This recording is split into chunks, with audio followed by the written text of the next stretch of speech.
Hello and welcome to another edition of Critical Q&A, the show where I answer your questions based on what you've left for me in the comments section of my Critical Q&A videos or have sent to me by email at askchrisshelton@gmail.com.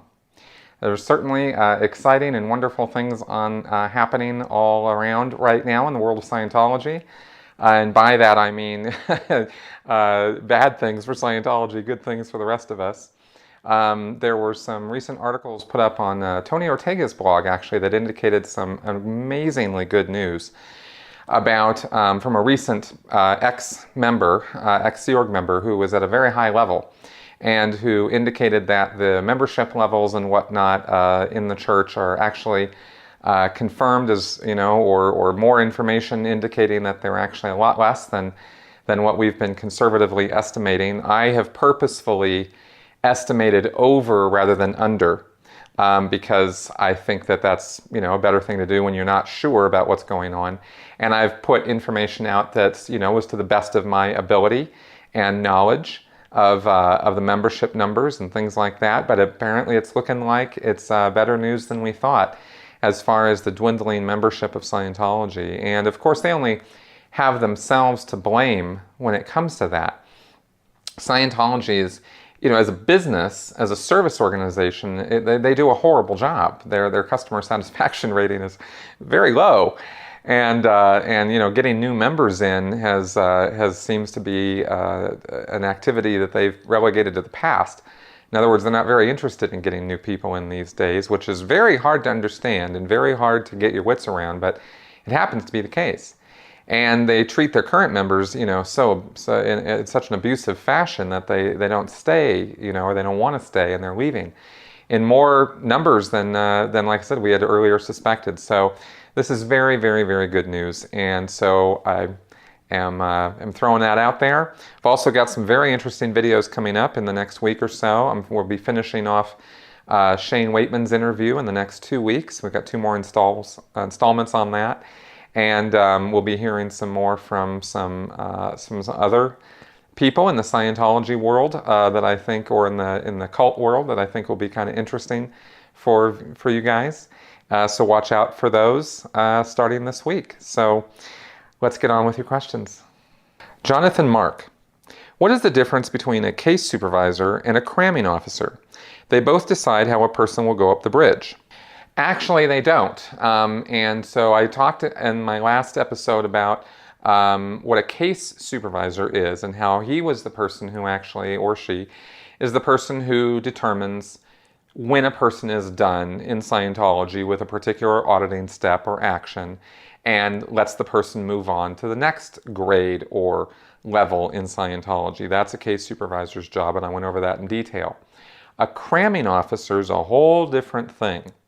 In Division 5 of a Scientology organization, which is called the Qualifications Division, meaning that a person has to meet, they're the ones who check out qualifications of a person before they can move on to their next level or whatnot.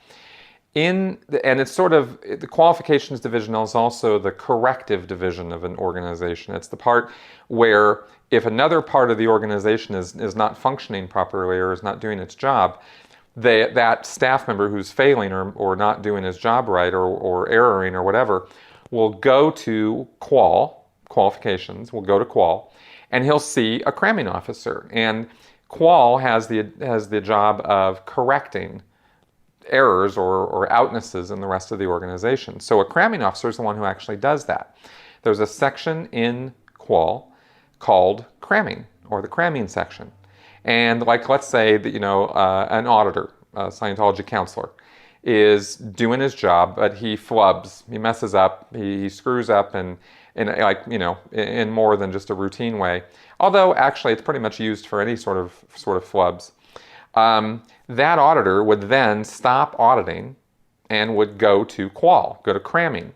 And he'd actually receive a written order from the case supervisor who would write what's called a cramming order and say, hey, in this session you, with PC Joe, you gave him the wrong command and it distracted him from his session, and so you go to cramming and you get cleared up on why you did that. And And so then the guy will, and it could be for any kind of error, right? It could be anything at all.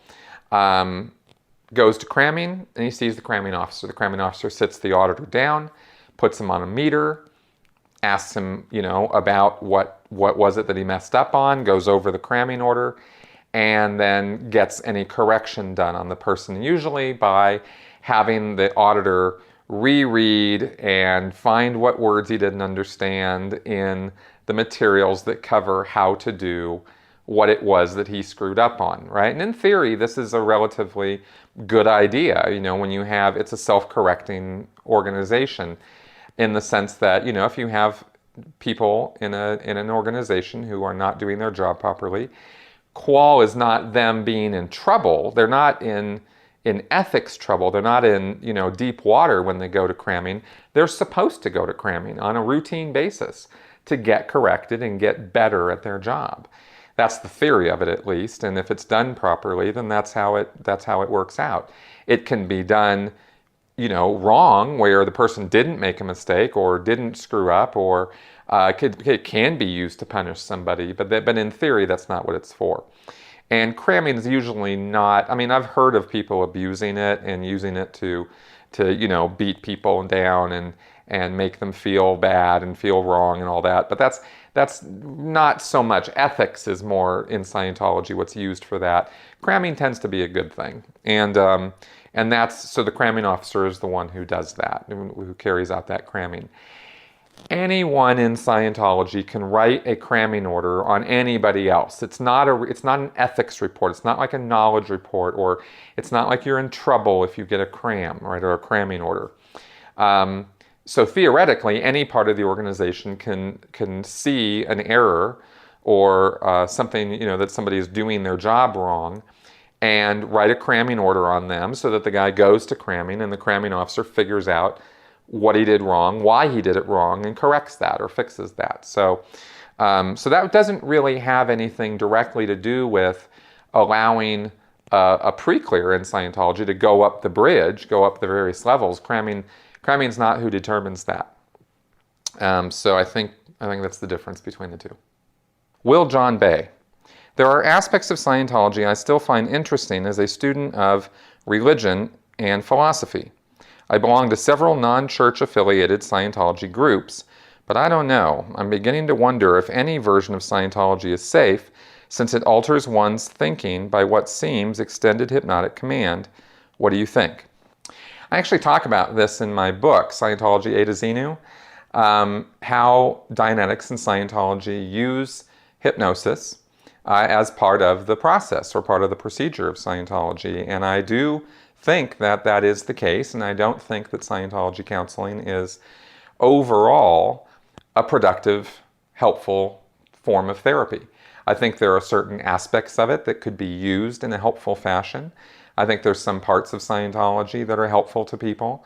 I'm not saying it's all bad or it's all dark or all black, but when it comes to its counseling procedures, I don't think that they are helpful on a long-term continuing therapy kind of basis. And I would not recommend them to anyone. That is my take on it.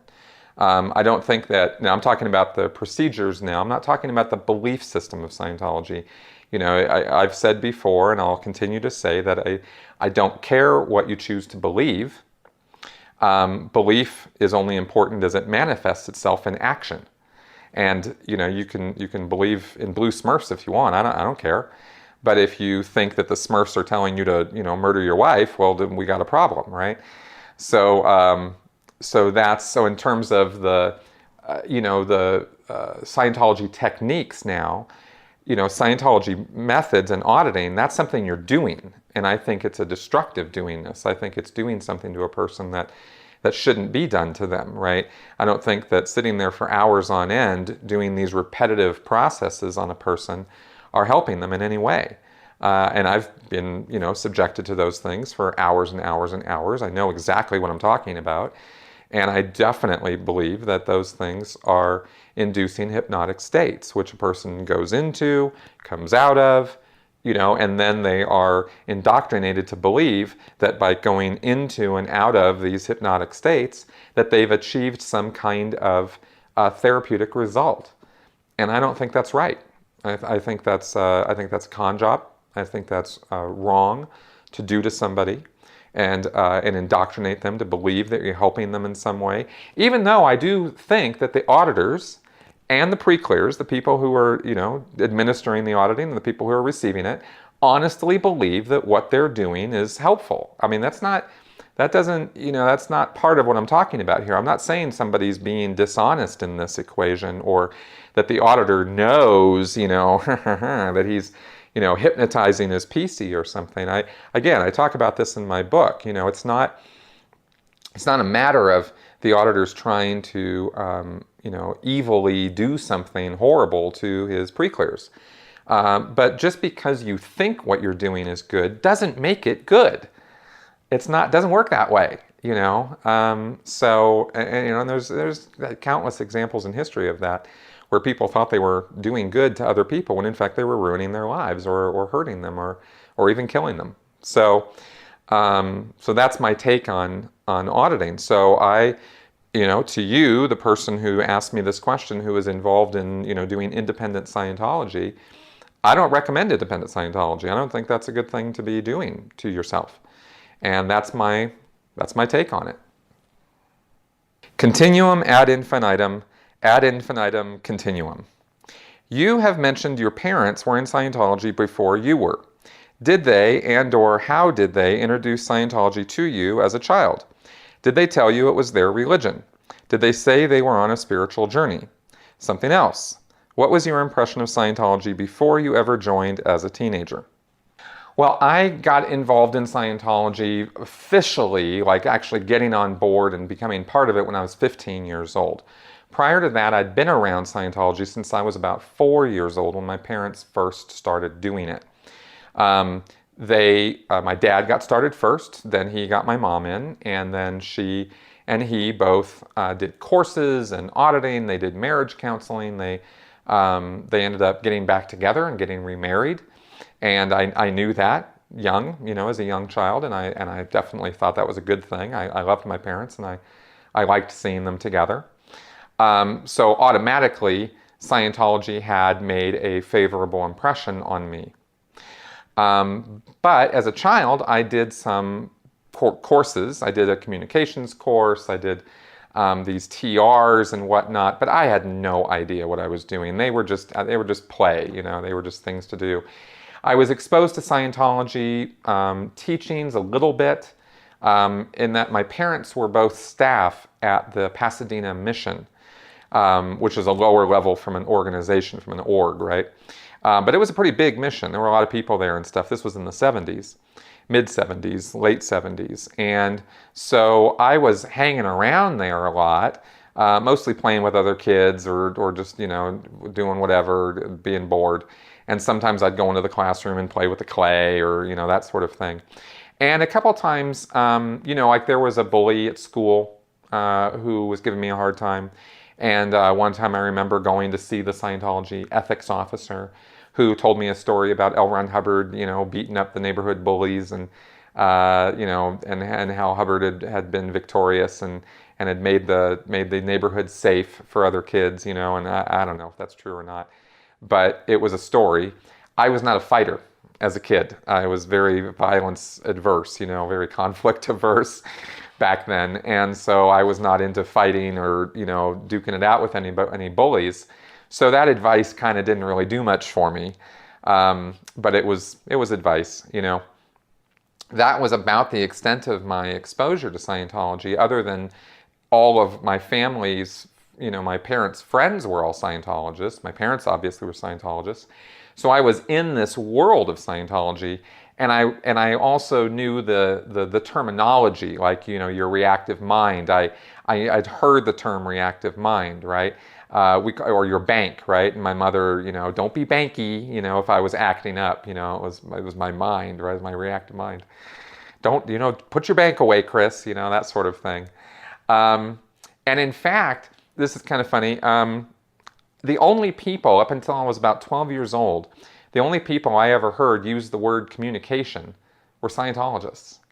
And I knew there were special terminology in Scientology, like bank and, Thetan and things like that. And I thought communication was actually a Scientology specific word, since the only people I ever heard use it were Scientologists, right?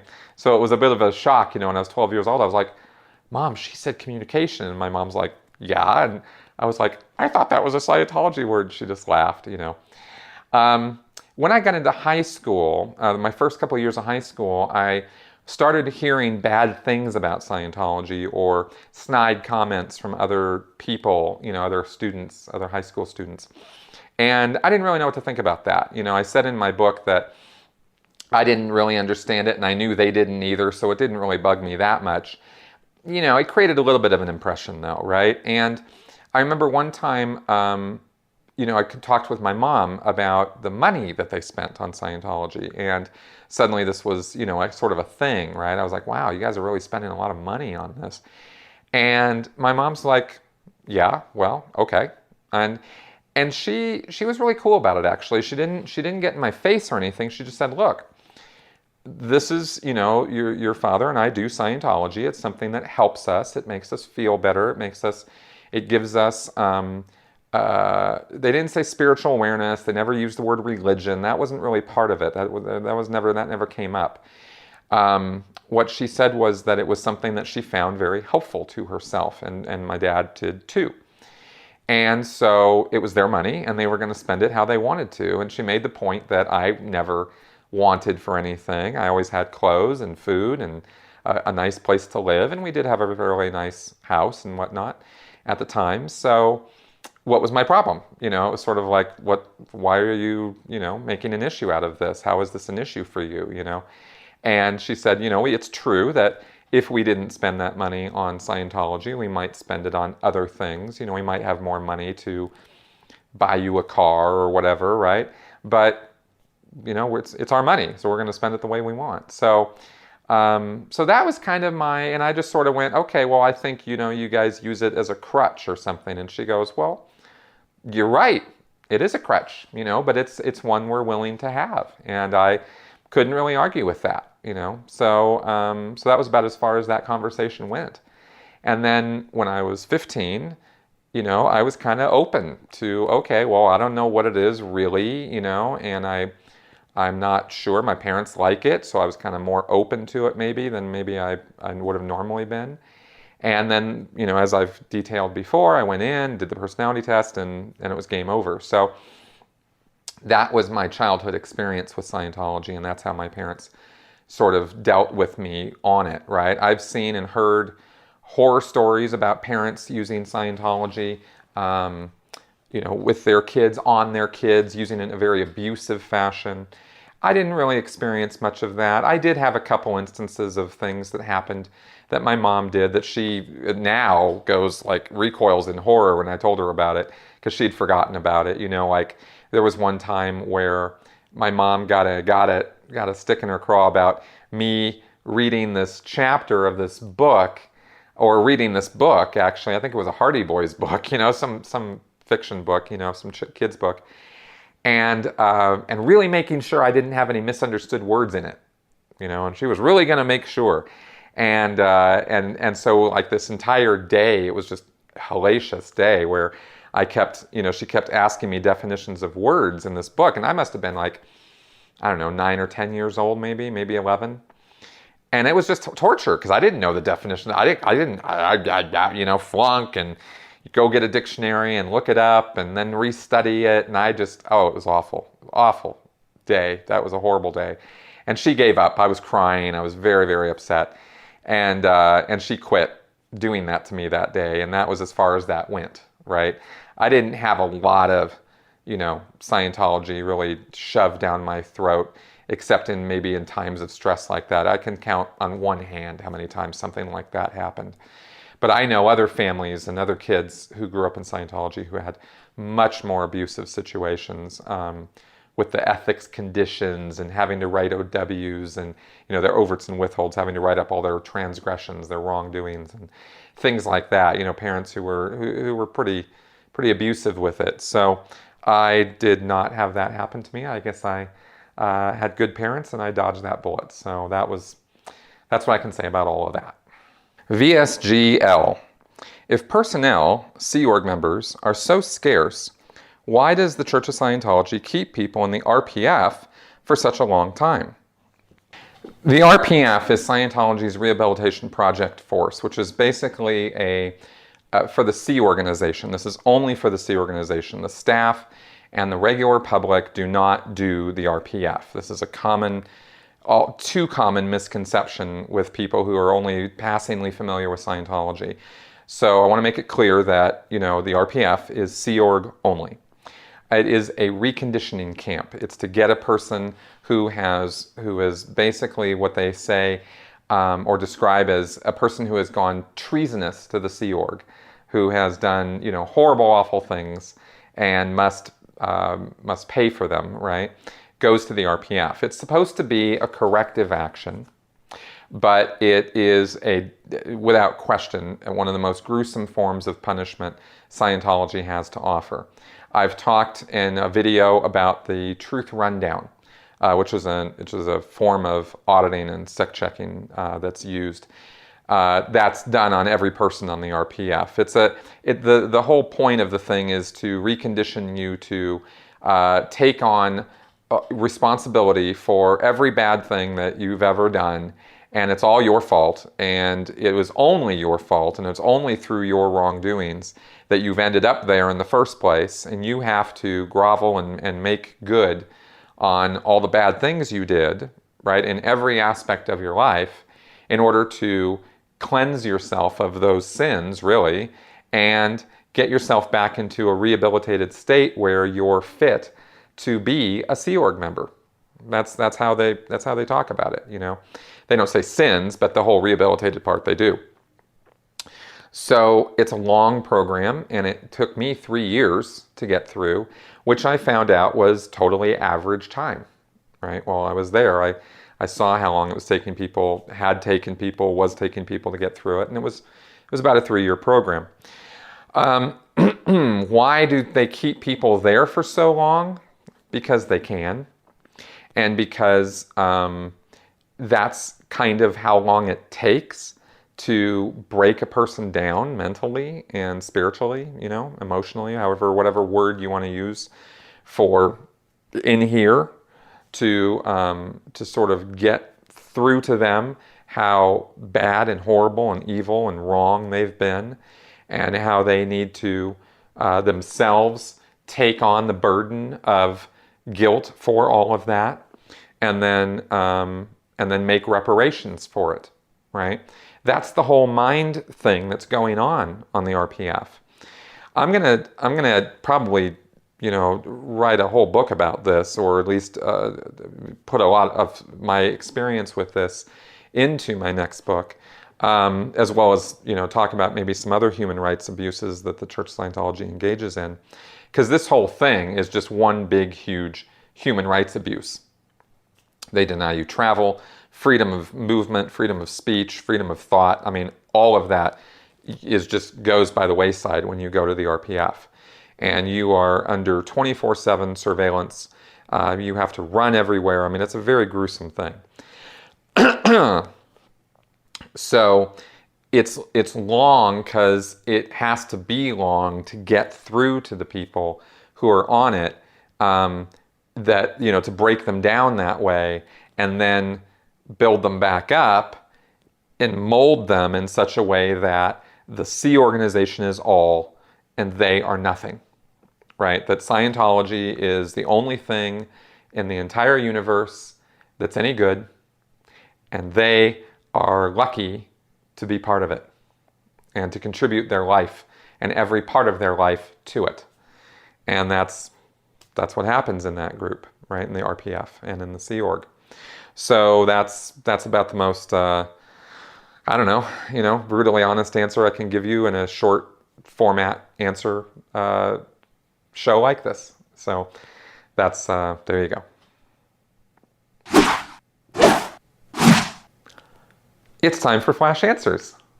Linda Clement. Noticing the artwork behind you, I have to ask, who are your favorite sci-fi authors? We already know your least favorite.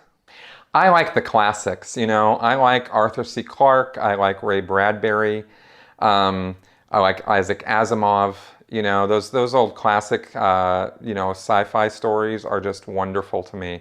I'm not really a huge sci-fi fan as much as I am a fantasy fan. You know, I was a big Dungeons and Dragons player when I was a kid. I love fantasy stuff. So, so I really like that genre more than I do sci-fi. But movies-wise, I'm huge sci-fi fan, right? Martian, you know, Star Wars, Star Trek, huge fan of those things.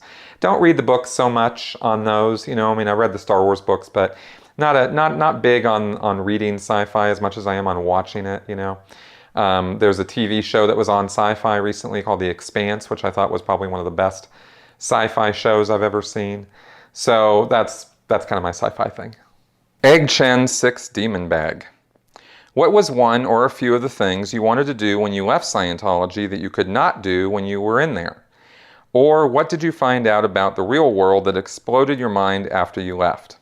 Going to see movies whenever the hell I want to. That was a huge thing for me.